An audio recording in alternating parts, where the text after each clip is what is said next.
Πρέπει να ξέρεις ότι εκτός από τις ασθένειες και τις χρόνιες νόσους που επηρεάζουν τη στήση, όπως έχουμε πει και σε προηγούμενο βίντεο, υπάρχουν και πολλές άλλες απλές συνήθειες του τρόπου ζωής σου και της καθημερινότητάς σου που επηρεάζουν τη στήση σου. Μελέτες σε άνδρες με σωματικό βάρος πάνω από το φυσιολογικό και με μέτρια αισθητική δυσλειτουργία έχουν δείξει πως η απώλεια 10% του σωματικού βάρους με μεσογειακή διατροφή και άσκηση μπορεί να λύσει το πρόβλημα και να επανέλθει δηλαδή η ποιότητα της στήσης στα φυσιολογικά. Επίσης, να ξέρεις ότι το κάπνισμα βλάπτει και τα αγκία του πέους και ευθύνεται σημαντικά για τη αισθητική δυσλειτουργία.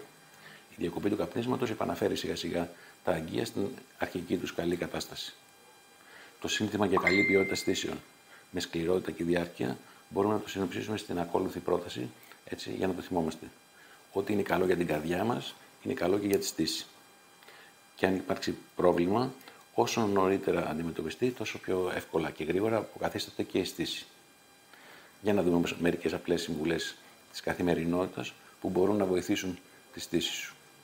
Πρέπει να κάνεις σεξ πραγματικά όταν το επιθυμείς και όχι όταν το επιβάλλει είτε η σύντροφος είτε οι καταστάσεις. Να δημιουργήσεις τις κατάλληλες συνθήκες και ατμόσφαιρα για να κάνεις σεξ. Να επιλέξεις τη μεσογειακή διατροφή στην καθημερινότητά σου. Να αυξήσεις τη σωματική σου δραστηριότητα και άσκηση, η οποία πρέπει να είναι τουλάχιστον 30 λεπτά την ημέρα. Να ελέγξεις το σωματικό σου βάρος και αν είναι αυξημένο πάνω από τα φυσιολογικά, να χάσεις περίπου 10%. Και τέλος, αν καπνίζεις, θα σου κάνει πάρα πολύ καλό να το διακόψεις.